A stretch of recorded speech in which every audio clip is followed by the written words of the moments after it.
kita tunjukkan diri kita.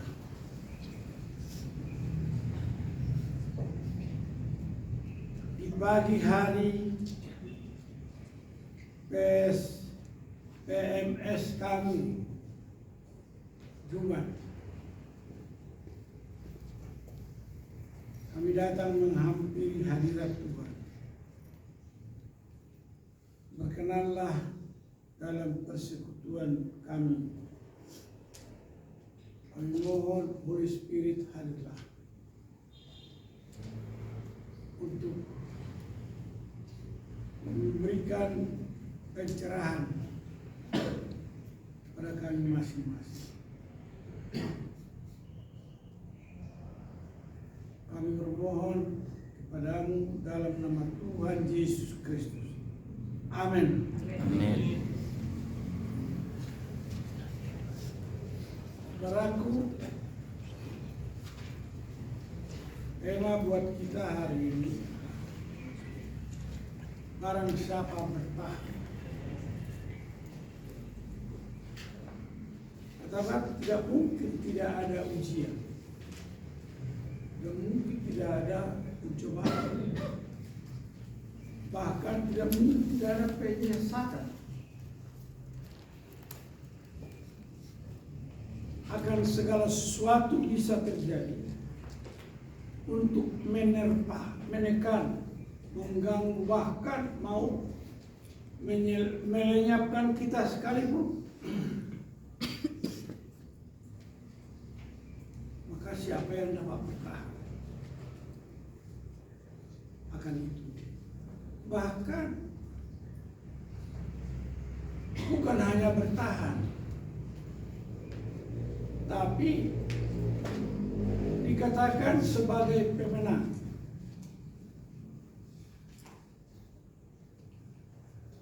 Segala perkembangan pertumbuhan orang yang dikenal Tuhan itu pasti terjadi.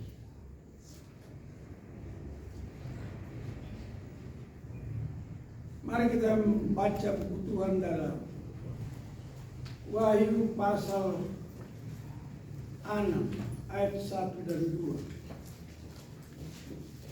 Nanti dilanjutkan dengan Yohanes 15 ayat 1 sampai 8. Kita mulai dengan Wahyu pasal 6.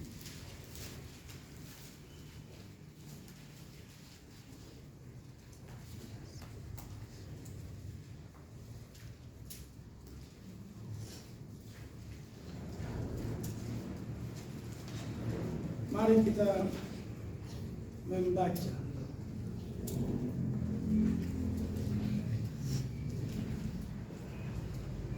Dua ayat.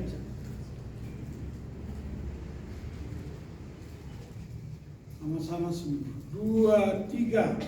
Maka aku melihat anak domba itu membuka yang pertama dari ketujuh matra itu, dan aku mendengar yang pertama dari keempat makhluk itu berkata dengan suara bagaikan bunyi guru, "Mari!" Dan aku melihat sesungguhnya ada seekor kuda putih, dan orang yang menungganginya memegang sebuah panah, dan kepadanya dikaruniakan sebuah mahkota. Lalu ia maju sebagai pemenang untuk merebut kemenangan. Kepada kita semua, firman ini menjelaskan kepada hamba Tuhan. Jadi kalau saudara beberapa hari kita mengikuti acara di aula ini, selalu menerangkan dengan sungguh-sungguh bahwa kita ini adalah hamba Tuhan.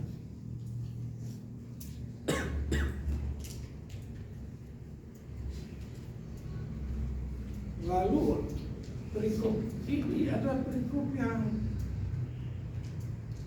dibukakan Tuhan kepada muridnya Yohanes.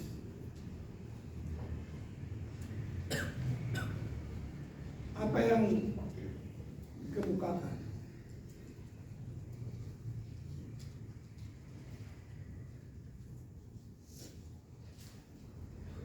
Saya membaca supaya kita terang. Maka aku melihat anak domba itu membuka yang pertama dari ketujuh meterai itu, dan aku mendengar yang pertama dari keempat makhluk itu berkata dengan suara bagaikan bunyi guru, mari. Dan aku melihat sesungguhnya ada seekor kuda putih, dan orang yang menungganginya memegang sebuah panah, dan kepadanya dikaruniakan sebuah mahkota. Lalu ia maju sebagai pemenang untuk merebut kemenangan.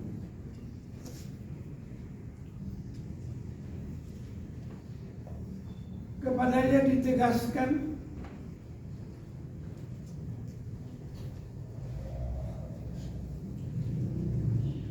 satu kalimat yang lalu ia maju sebagai pemenang untuk merebut kemenangan.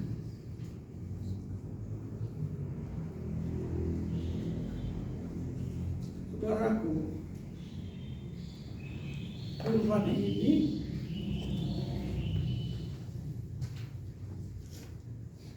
Yohanes yang dikasihi Tuhan berjumpa di sorga dengan Yesus. Lalu Tuhan membekali dia dengan firman ini kepada umatnya di muka bumi ini. Tentu ini adalah kepada gereja.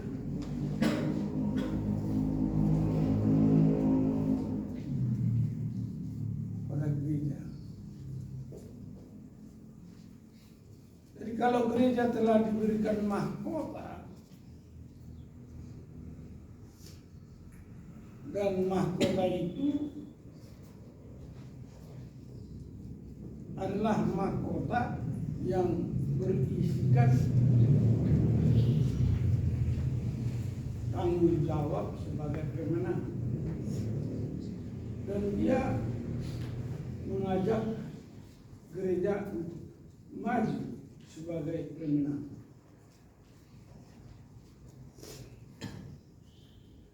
Saudaraku, harus tahu juga siapa yang tidak menerima firman ini, atau siapa yang ragu-ragu akan firman ini,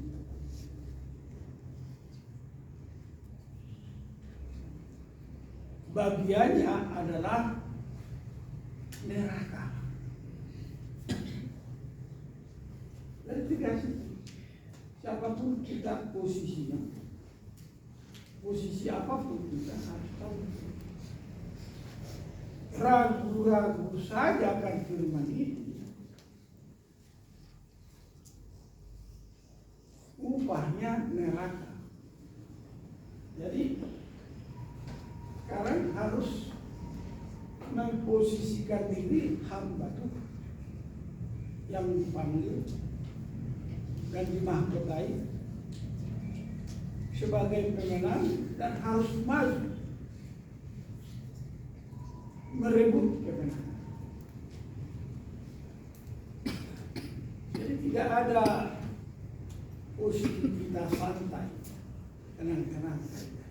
Oh, kami sudah beribadah, sudah punya tempat, tenang saja. Tidak. Dia yang memilih kita, yang memberikan sahabat kita dan mengatakan kita sebagai pemenang harus merebut kemenangan.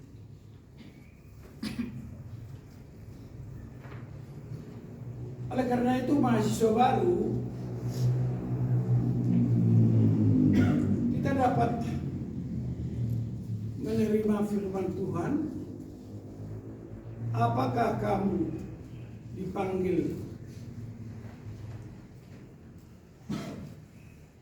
Samakah panggilanmu dengan mahasiswa yang lama, atau samakah panggilanmu dengan kami yang lama-lama di sini?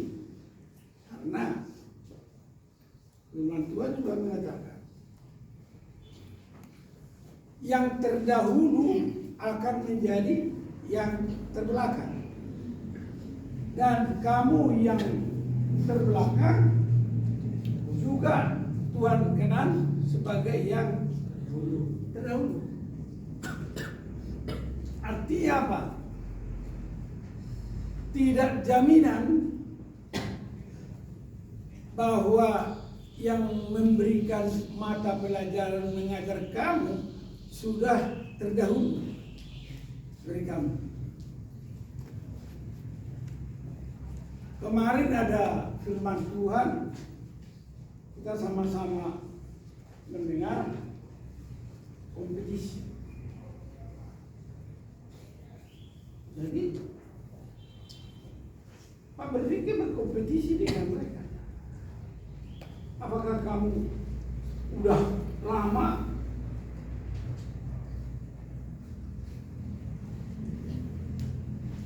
tetapi mereka lah yang terdahulu? Apa buktinya?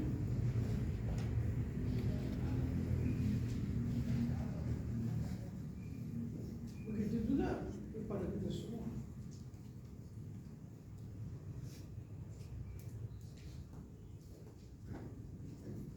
Jadi itulah yang katakan lagu kita. Sungguh ku bangga Bapa punya Allah seperti Engkau. Sungguh ku bangga Yesus atas segala pengorbananmu. Tak ingin aku hidup lepas dari kasih-Mu. Kasih-Mu menyelamatkan dan beriku pengharapan. Dengarkan lagu itu, bukan lagu saya. Yang paling sering menyanyikan lagu itu ialah orang yang suka memimpin puji-pujian di sini. Orang yang suka memimpin puji-pujian di sini paling sering membawa lagu itu. Apa kebanggaan kita tentang lagu itu? Ialah keterikatan kita dengan kasih Yesus. Kasih Yesus indah dalam hidup. Itu dia keterikatan kita kepada kasih Yesus. Karena yang menjamin bukti itu apakah kita memahami dan melakukan kasih itu. Jadi walaupun aku dijuluki pastor senior, itu tidak jaminan.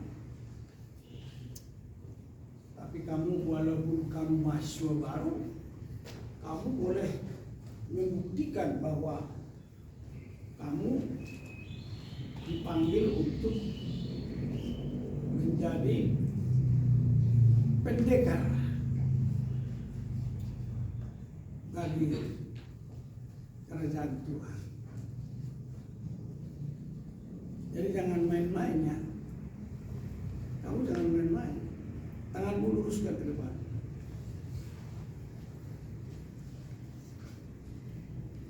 semuanya kita harus lurus-lurus saja. Jangan apa? Ini tangan saya bengkok nggak? Jangan begini, lurus saja. Jangan berkait. Semua perkataan kita harus lurus-lurus saja. Supaya apa? Supaya tulus. Kehidupan kita. Di dalam firman Tuhan, di dalam kitab Matius mengatakan, Matius pertama didapati adalah seorang Yusuf yang tulus hatinya. Tulus hatinya. Begitu dia dengar firman, tadinya hatinya sudah mulai goyah karena dia dengar Maria hamil. Dan mendengar firman, dia tegaklah. Maka dia kembali kepada keadaannya. Yang membuat tulus itu siapa? Tidak bisa tulus sendiri. Walaupun sudah tulus tadinya, tapi firman menguatkan dia. Karena firman itu berkata bahwa Roh Holy Spirit lah yang terjadi bagi Maria tunangan. Maka ketulusan yang di hati Yusuf itu menjadi bersinar. Bersinar. Ada lagunya kan? Bersinar, bersinar, itulah kehendak Yesus. Bersinar, bersinar, aku bersinar terus. Kehendak Tuhan adalah supaya kita bersinar. Jadi sudah tahukah Yohanes memberitahukan firman Tuhan ini kepada 7 sidang jemaat dalam kitab Wahyu, bahwa Tuhan membuka meterai yang pertama mengatakan bahwa orang-orang kudus dalam gereja yang kudus beroleh mahkota kemuliaan sebagai predikat pemenang untuk berjuang merebut kemenangan. Sama dengan lagu-lagu pujian kita. Ku menang bersama Yesus Tuhan. Ku menang di dalam peperangan. Ku menang atas segala setan. Haleluya, haleluya, ku menang. Ini apakah kamu sudah pemenang? Kau tidak merebut apa-apa. Kamu baru dipilih jadi ketua senat. Kamu baru berbuat. Buktikan kamu dipilih. Sama dengan kamu dipilih, tapi buktikan kamu orang pilihan untuk berjuang. Buktikan kamu pemenang. Jangan berbusa-busa saja bernyanyi, tapi kamu tidak pemenang. Mesti dibuktikan. Bertahanlah kamu. Jangan goyah. Bertahanlah kamu, jangan goyah. Di mana tertulis? Yang tahu itu di mana tertulis, saya akan buka dompet. Siapa namamu? Kau tahu tak? Ku buka dompet bagimu, jangan lihat kiri kanan. Tahu gak di mana ayat itu? Ku buka dompet, bukan. Mari kita baca di dalam 1 Korintus 15 ayat 58. 58. Mari kita buka Korintus 1 Korintus 15 ayat 58.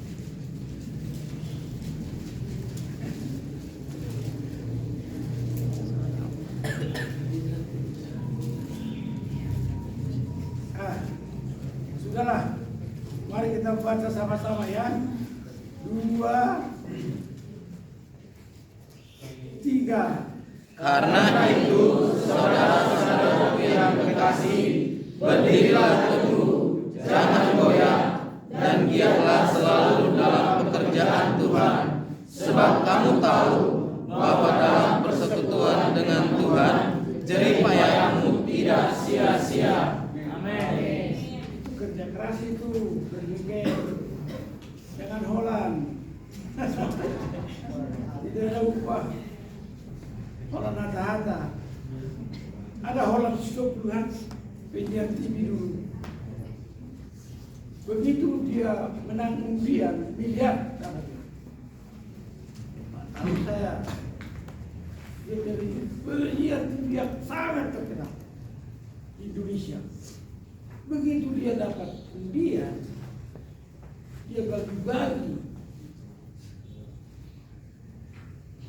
kepada orang lain undian itu. Dia tidak normal lagi.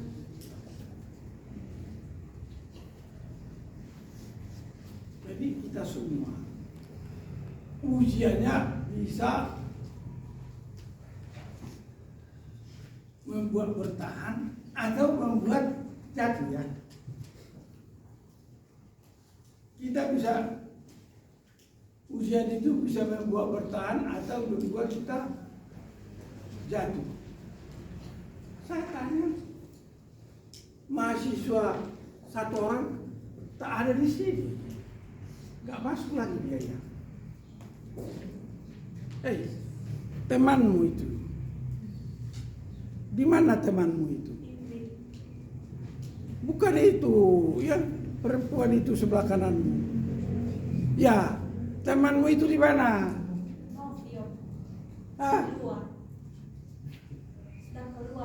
Ini nggak tahu kau. Sudah semua masuk, kau nggak kasih tahu yang keluar.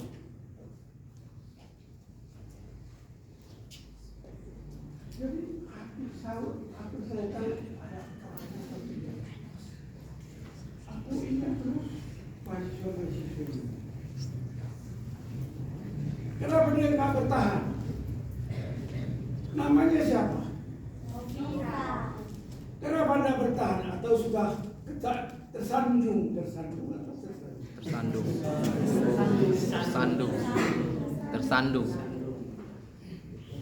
terlalu keras suaramu.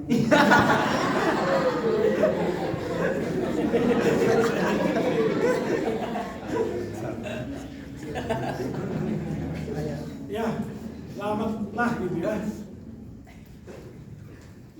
Jadi kalau saudara tahu dirimu memang Tuhan yang memanggil kamu, itu langkah pertama. Nah, siap-siaplah kamu untuk diuji. Karena ujian itu terjadi kalau kamu masuk ke gelanggang. Kemarin kan begitu. Berkompetisi. Agar apa? Bahwa terbukti dia bertahan dan menang.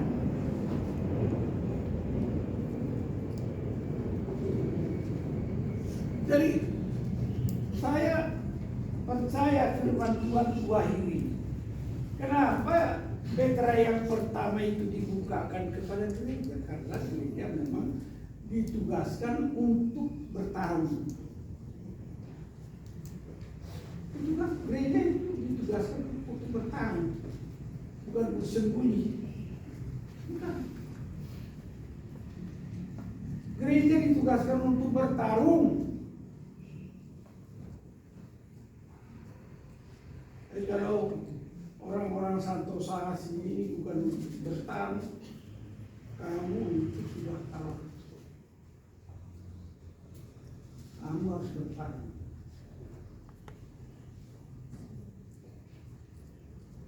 Harus berjuang. Semua kita. Dan perjuangannya macam-macam loh. Jangan jadi penakut ya. Saya lihat diwarnai ketakutan ini supaya langsung dibuat dalam poin 2 supaya gaji pegawai, karyawan, ST, IKSR, dosen, dan uang makan mahasiswa beroleh anugerah kasih karunia Tuhan. ada dua itu, ada dua kan? Duanya ada kan? Itu ujian, cobaan itu. Kepada siapa yang namanya disebut di situ, yang ada doa-doa itu ujian.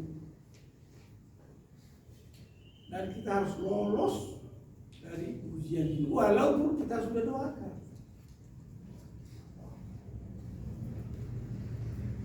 Sudah pasti gereja benar.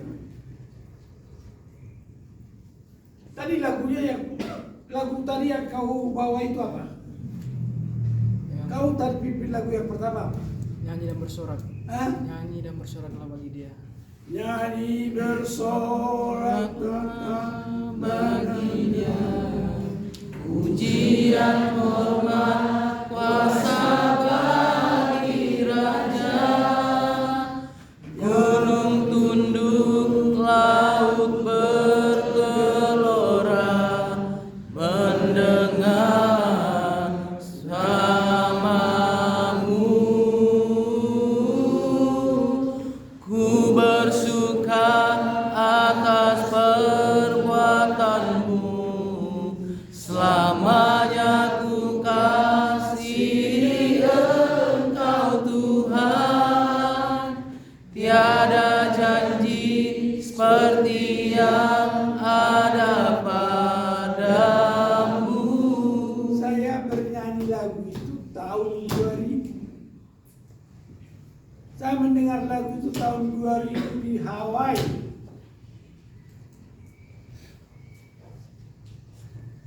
Dan yang menyanyikan itu kami 52 orang yang dididik di situ dari India, dari Rusia, Polandia, Chili, Amerika, Venezuela, Filipina, Indonesia, Hong Kong. Mendengar lagu itu, hanya dengar-dengar aja saya. Saya nggak bisa nyanyi. Dari gereja sebagai pemenang, oleh karena itu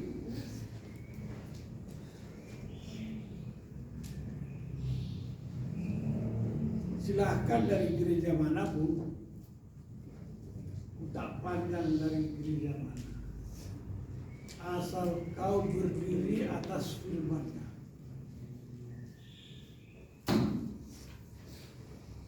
Gereja sebagai pemenang.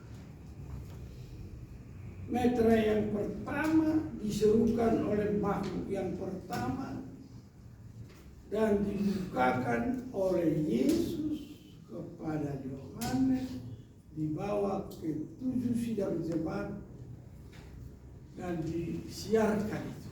Ini disiarkan. Sudah disiarkan. Tapi mengapa tahun 1917 komunis mengalahkan Rusia? Rusia dipimpin Kaisar Kristen. Semua laskar-laskar Kristen dikalahkan komunis. Komunis mengalahkan Tiongkok Raya Sun Yat-sen membangun Tiongkok Raya menjadi negara Kristen. Setelah itu Chiang Kai-shek jenderalnya itu dikalahkan oleh Mao Zedong. Mao Zedong mengalahkan Chiang Kai-shek, lalu Chiang Kai-shek pindah ke Taiwan. Sampai sekarang Presiden Cina mengancam akan mencaplok Taiwan sampai hari ini. Dan sampai hari ini Korea Utara juga mau mencaplok Korea Selatan. Padahal semua itu gereja.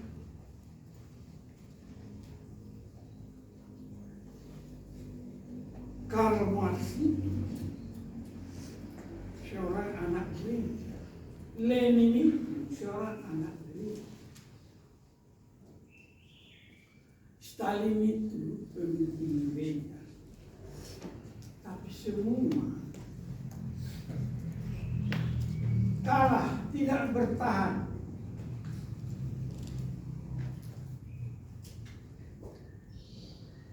Kita udah berjanji ya. Aku mau jadi roti yang terpecah bagimu. Aku mau jadi abu yang tercurah bagimu. Aku mau jadi saksi memberitakan firman-Mu, melayani, lebih sungguh. Kasihlah musuh. Berdoalah bagi orang yang menganiaya kamu.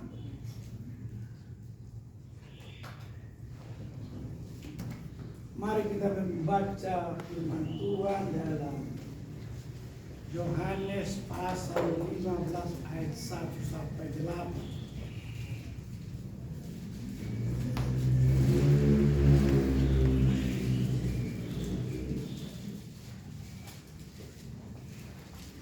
Yohanes 15 ayat 1 sampai 8.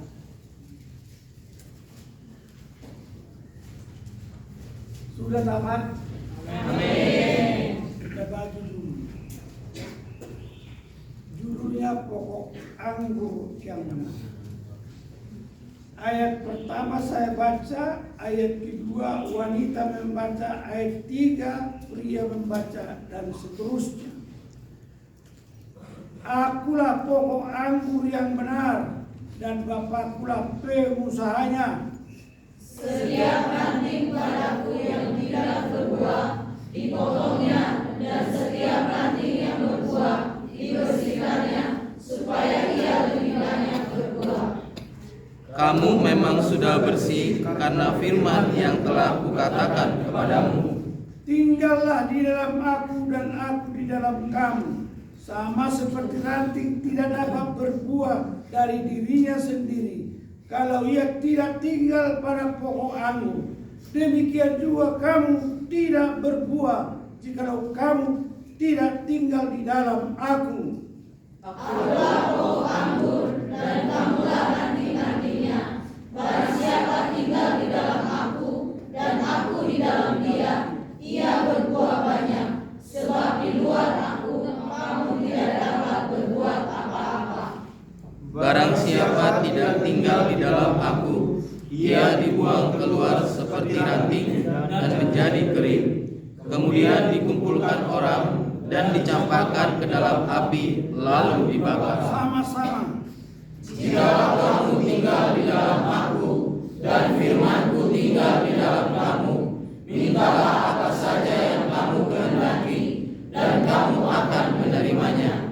Dan hal inilah Bapakku dipermuliakan. Kalian membaca sama-sama masih. Yang ketujuh sama-sama. Yang ke-8 berderet-deret. 2, 3.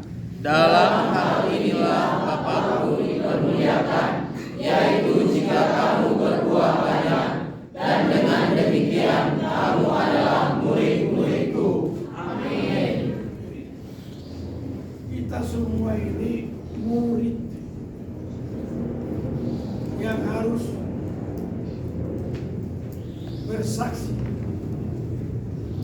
tentang kesaksian yang dikatakan oleh Yesus ini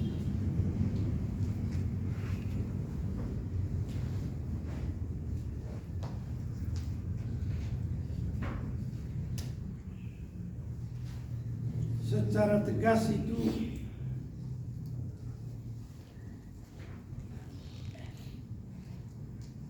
Yesus menekankan.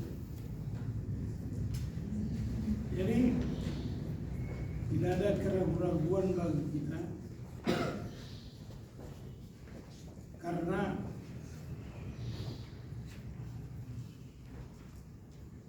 penegasan ini Yesus katakan di akhir pasal 15 ayat 25 dan 26. Tetapi firman yang ada tertulis dalam kitab Taurat mereka harus digenapi. Mereka membenci aku tanpa alasan. Kalau penghibur yang akan putus dari Bapa datang, yaitu roh kebenaran yang keluar dari Bapa, ia akan bersaksi tentang aku.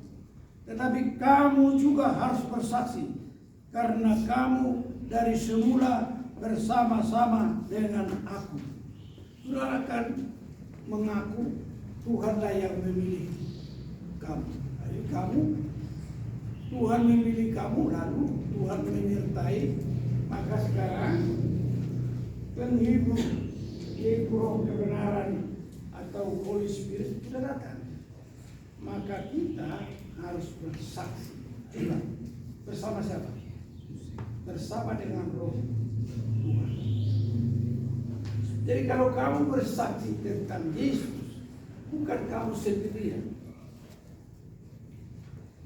Karena roh itu beserta dengan kamu. Bahkan roh itu sudah ada di dalam kamu. Roh itu sendiri ada di kiri kananmu, muka belakang, belingkung menaungi kamu untuk bersaksi. Bersaksi itu sampai Tuhan datang. Bersaksi itu sampai Tuhan datang. Bersaksi, bersaksi, bersaksi, haleluya. Bersaksi itu sampai Tuhan datang. Mari kita berdoa.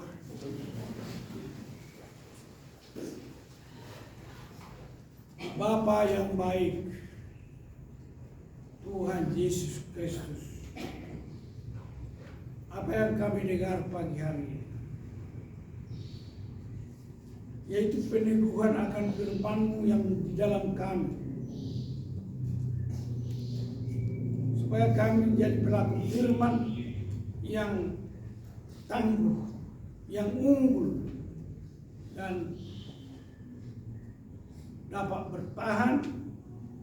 Kiranya Tuhan mempercayai kami melakukan pekerjaan.